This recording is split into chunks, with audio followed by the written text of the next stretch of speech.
most of our kids are between 6 months and 3 years of age, and I would even say like 2 years of age. Your nutritional status affects whether if you get a cold and you're malnourished, then you're far more likely to go on and get pneumonia and get really sick. And if you get a mild gastroenteritis but you're malnourished, it can go on forever and it can lead to worsening malnutrition, and it affects your ability to fight off a malaria episode. It affects mothers and their pregnancies. Malnourished mothers have smaller babies, and smaller babies are more likely to die. With the advent of ready-to-use foods, I would say 2 things. Number one, it was the design, the packaging. There was no manipulation required whatsoever. Kids just eat the fortified peanut butter paste as is.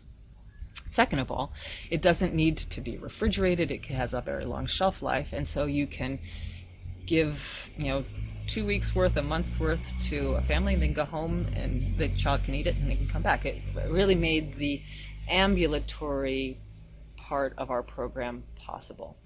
And so now that kids don't have to stay in a hospital setting, you can take care of an order of magnitude greater children. If you can reasonably manage 100 or 200 children in an inpatient setting, you can manage 10,000, 20,000 kids in an outpatient setting. It usually takes about 4 weeks. Right. I would say is the average length of stay in the program. Yep. The decision that was made in the beginning of 2006 was that not only would we take care of kids who are severely malnourished, who are particularly skinny for their weight, we would take care of kids who are moderately malnourished. One of MSF's goals in this type of project is to learn about develop new strategies for responding to nutritional emergencies. And so it's, certain the next time that something like Angola 2002 happens, that people aren't going to be distributing Unimix anymore. They're going to be distributing Plumpy Nut. So that's one thing. The emphasis is now, this is almost like Plumpy Nut is medicine for malnourished children. We've learned that just because you're severely malnourished doesn't mean you necessarily have to come into an inpatient center. You can eat this ready-to-use food at home and come and get checked once a week or once every 2 weeks in an ambulatory center.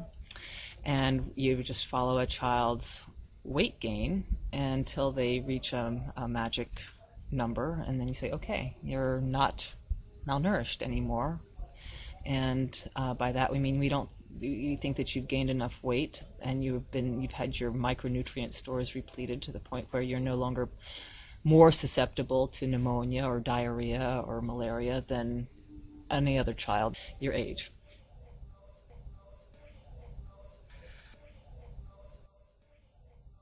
What are the main sort of pathologies that you're dealing with in the clinic? At the moment we have more and more malaria, severe malaria with anemia. And we have chest infections, severe chest infections, and malnutrition. We have septic shock, diarrhea, and all those combined with severe malnutrition. A severely malnourished child, his immune system doesn't work as well, which means that he's going to catch severe forms of diseases much more easily, like severe chest infection, septic shock. But at the moment, the mortality rate is quite high, but it's completely to be expected because we're in malaria season. It's the rainy season, which means that children are more vulnerable to chest infections, and all these make the child even more malnourished, even with even less immune defenses.